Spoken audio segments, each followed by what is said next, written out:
বিজয় ফুল আমাদের মুক্তিযুদ্ধের বিজয়ের প্রতীক। বর্তমানে পৃথিবীর বিভিন্ন দেশে 1 ডিসেম্বর থেকে 16 ডিসেম্বর পর্যন্ত বাংলাদেশিরা এ ফুল পরে আসছে। বহির্বিশ্বে বসবাসরত বাংলাদেশিদের কাছে বিজয় ফুল হয়ে উঠেছে মুক্তিযুদ্ধে বিজয়ের আরেকটি নতুন স্বাদ। আইবাপিসির সভাপতি মনিরুজ্জামান মনিরের সভাপতিত্বে এবং সহসভাপতি রিয়াজ হোসেনের পরিচালনায় অনুষ্ঠানে স্বাগত বক্তব্য দেন বিজয় ফুল কর্মসূচি ইতালির প্রধান সমন্বয়কারী নাজমুল হোসেন। এ সময় অতিথি হিসেবে উপস্থিত ছিলেন আইবাপিসির উপদেষ্টা ও মুক্তিযোদ্ধা লুৎফর রহমান, ইতালি আওয়ামী লীগের সাধারণ সম্পাদক হাসান ইকবাল, মুক্তিযোদ্ধা ফয়সাল আহমেদ, মহিলা আওয়ামী লীগের সভাপতি ইয়াসমিন আক্তার রোজি, সাধারণ সম্পাদিকা নয়না আহমেদ, ইউরোপিয়ান প্রবাসী বাংলাদেশি অ্যাসোসিয়েশনের সভাপতি লায়লা শাহ ও সাংস্কৃতিক ব্যক্তিত্ব সুস্মিতা সুলতানা। আলোচকরা বলেন, ডিসেম্বরে 1 থেকে 16 তারিখ প্রতিদিন এ ফুল পরে থাকার মাধ্যমে 71-এর শহীদদের কথা স্মরণ করা হয়। তবে আমরা চাই এ ফুল বিজয়ের সারা মাস পরে শহীদদের সম্মান করতে।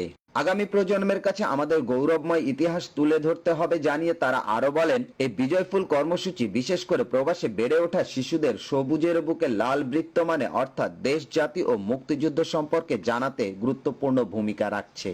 এ সময় বিভিন্ন রাজনৈতিক, সামাজিক, আঞ্চলিক ও সাংস্কৃতিক অঙ্গনের শীর্ষস্থানীয় নেতৃবৃন্দ সহ অসংখ্য প্রবাসী বাংলাদেশী উপস্থিত ছিলেন। অনুষ্ঠান শেষে 71-এর শহীদদের স্মরণে মুক্তিযুদ্ধ ও দেশের গান নিয়ে সাংস্কৃতিক অনুষ্ঠান অনুষ্ঠিত হয়।